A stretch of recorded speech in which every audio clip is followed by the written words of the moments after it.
अथवा दाखला नंबर 27 नीचेનું સુરેખ સમીકરણ યુગ્મ સુસંગત છે કે નહીં તે નક્કી કરો। 2x + 3y = 10 અને 3x - 4y = 24। ધ્યાન આપજો ભાઈ।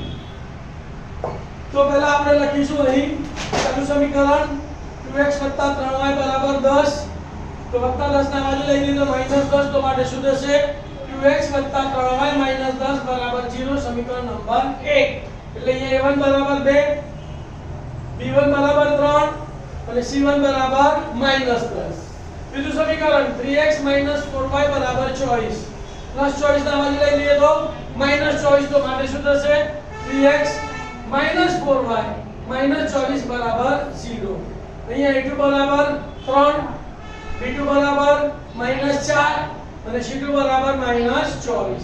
હવે સમીકરણ સુસંગત છે કે નહીં એની ત્રણ શરતો તમને યાદ છે કે જો બધું નોટ ઇક્વલ ટુ માં હોય તો સુસંગત છે, બધું ઇક્વલ ટુ માં હોય તો સુસંગત છે, ઇક્વલ ટુ અને નોટ ઇક્વલ ટુ હોય તો સુસંગત નથી। એટલે કે a1/a2 is not equal to b1/b2 is not equal to c1/c2 હોય તો સમીકરણો સુસંગત છે।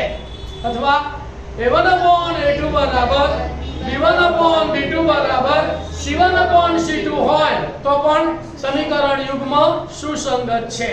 અને નંબર 3 કે a1/a2 is equal to b1/b2 is not equal to c1/c2 હોય તો સમીકરણ યુગ્મ સુસંગત નથી। તો આપણે ચેક કરી લઈએ।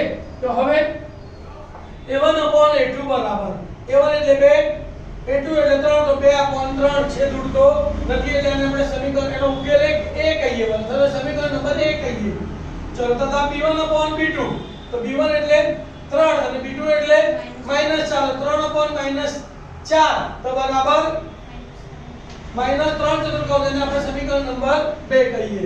અને c1/c2 બરાબર c1 એટલે -10 c2 એટલે -24 પ્લસ 2 ભાગ ચાલે તો 2 પંચા 10 અને 2 બારા 24 તો બરાબર 5/12 સમીકરણ નંબર c।